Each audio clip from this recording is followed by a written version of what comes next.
China bars Wells Fargo executive from leaving, what it means. When a high-ranking banker suddenly becomes a political pawn, it's not just a career crisis, it's a geopolitical chess move. That's exactly what's happening with Qinyue Mao, a senior Wells Fargo executive who's now caught in a web of legal and diplomatic tension between the US and China.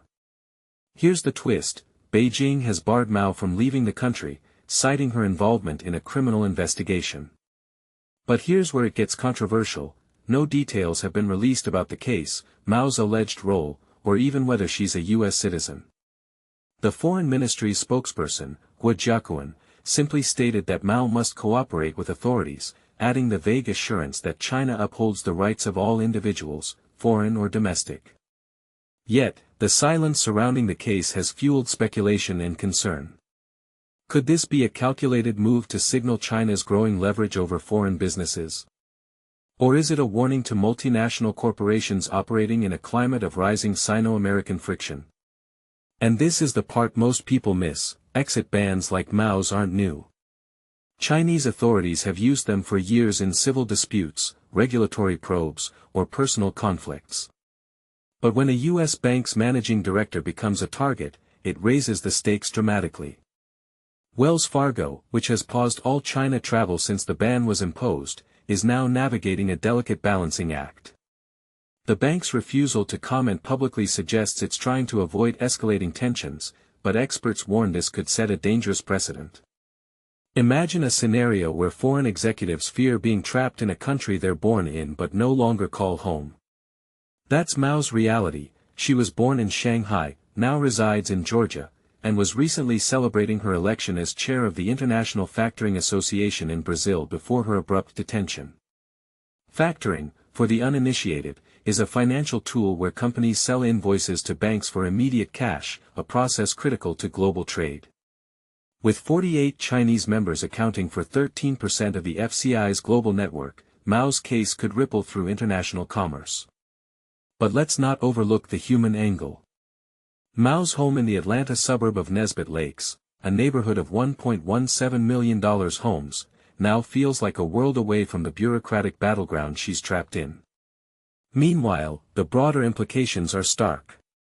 US-China relations are already strained over trade policies and tech rivalry, and this incident could further deter business travel, especially for Chinese-born professionals with dual citizenship.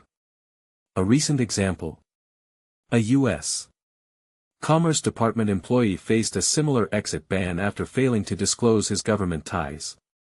These cases raise a provocative question: is China using legal tools as a blunt instrument of deterrence, or are these measures proportionate to legitimate regulatory needs? The lack of transparency only deepens the mystery. As Laura Harth of Safeguard Defenders notes, the message is clear: no one is safe when traveling to China. But is that a fair characterization, or an overreaction to a complex situation?